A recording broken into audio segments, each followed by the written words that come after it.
Okay, with number 65 we start to get a little bit more complicated. Now on the surface number 65 looks a lot like problem number 53 that we did earlier. We're given an equation that we need to balance, and from there we need to go from an amount of one substance on the reactant side to the amount of some sort of product. However, we're not actually given the chemical formulas in the equation, and instead of going from moles of one substance to moles of another, we have to go from moles of one substance to grams of another. So let's attack this first part of the problem first. Okay, the question goes as follows. A solution of potassium chromate reacts with a solution of lead-2 nitrate to produce a yellow precipitate of lead-2 chromate and a solution of potassium nitrate. Alright, we're not given the formulas as I said before, so what we need to do is we need to figure them out, because we need to know the formulas in order to balance the equation, and we need a balanced equation in order to get the mole ratio we're going to use in part B. Each of these compounds is an ionic compound, and when you have an ionic compound, you need to worry about balancing charges when you make a chemical formula. So let's think of potassium chromate here.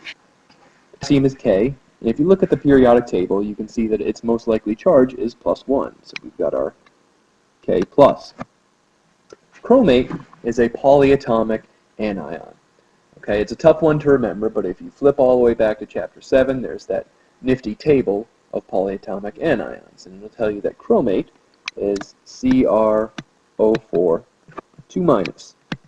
Okay, so we've got +1 and 2-. That means we're going to need 2 potassiums to balance out the charge of our chromate.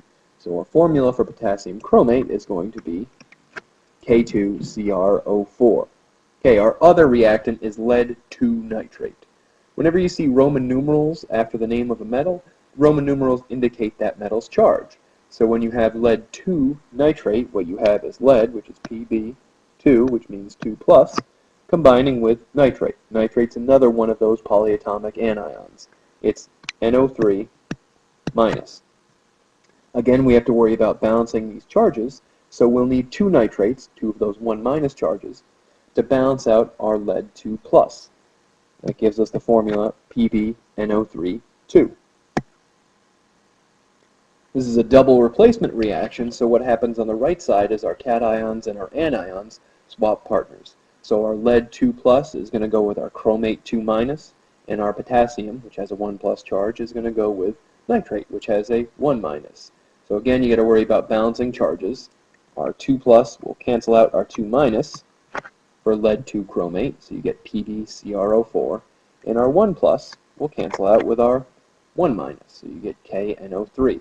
Once you have the formulas written out for these compounds, then you worry about balancing the equation.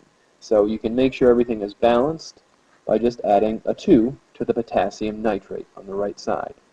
Okay, so there's the start of our equation here. Now that we've got our balanced equation, we can solve part B of the problem, which asks, starting with 0.250 moles of potassium chromate, determine the mass of lead chromate formed.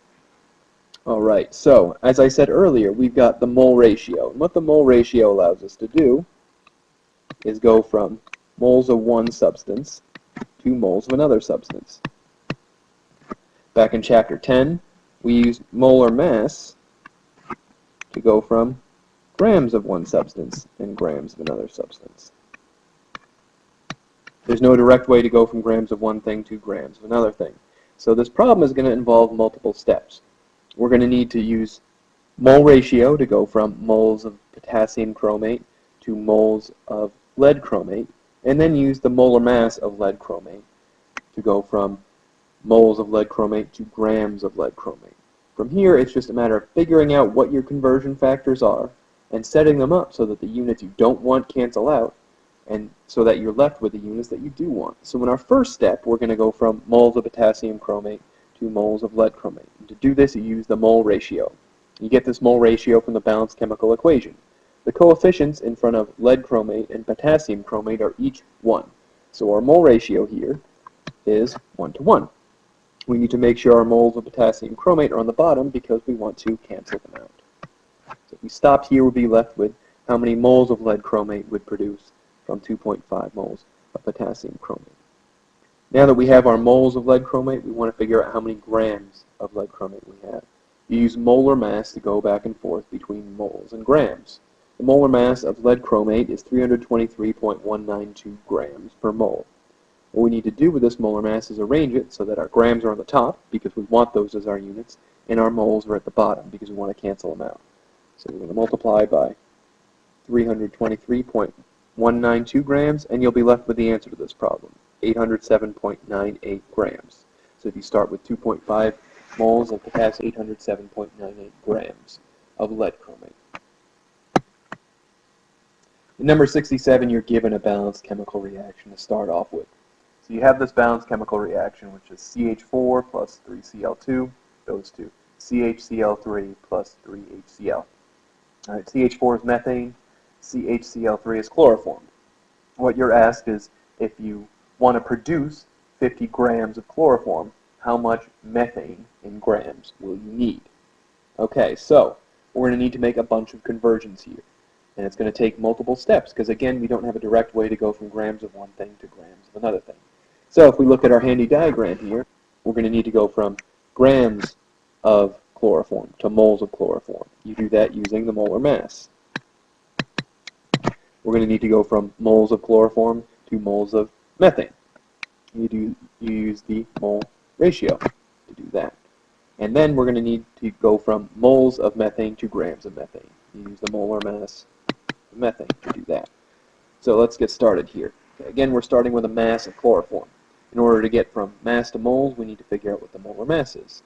Do that by adding up the mass of all the components, and you get 119.378 grams per mole is the molar mass of chloroform. Because we're going from grams to moles, we want to make sure that moles is in the numerator of our conversion factor and grams is in the denominator. Okay, if we set that up right, our grams of CHCl3 will cancel out, and we'll be left with moles of CHCl3. We need to get into moles because we need to be in moles to use the mole ratio, because the mole ratio is what allows us to go from one substance to another. Now that we're in moles of chloroform, we can use the mole ratio from our balanced equation to get to moles of methane.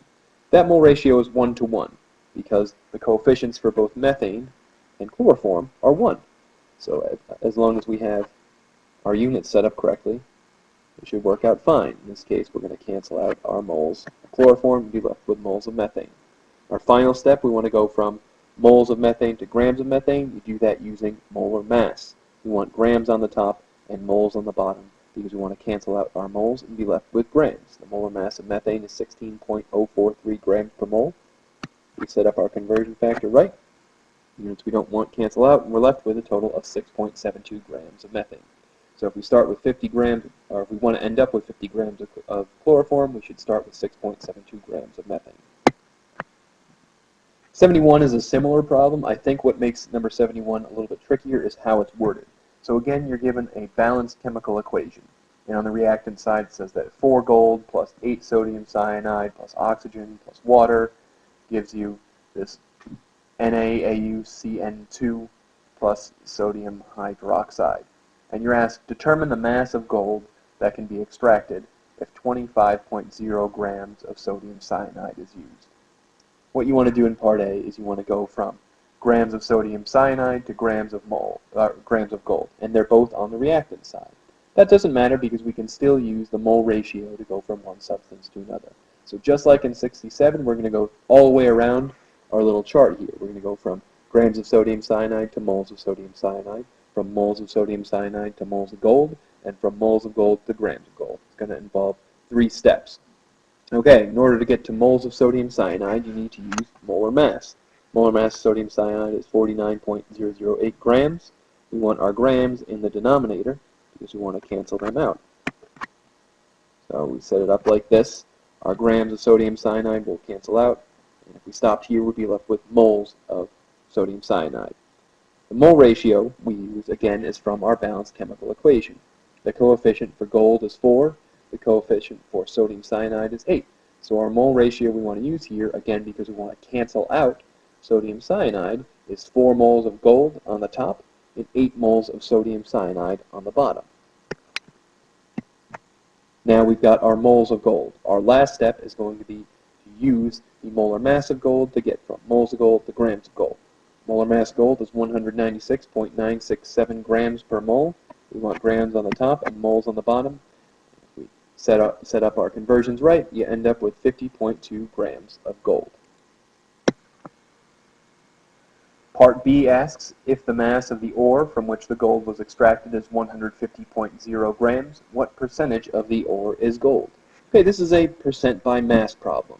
The key to remembering how to calculate percent by mass is that the formula is always going to be the mass of the part over the mass of the whole times 100%. In this case, the part is gold. The whole is the mass of gold ore, whatever the gold is in. So we've got our 50.2 grams of gold from our previous question, and we're given 150.0 grams total. So that's the mass of our whole thing, mass of gold we determined previously. We just plug in our numbers and you solve and end up with 33.5% by mass.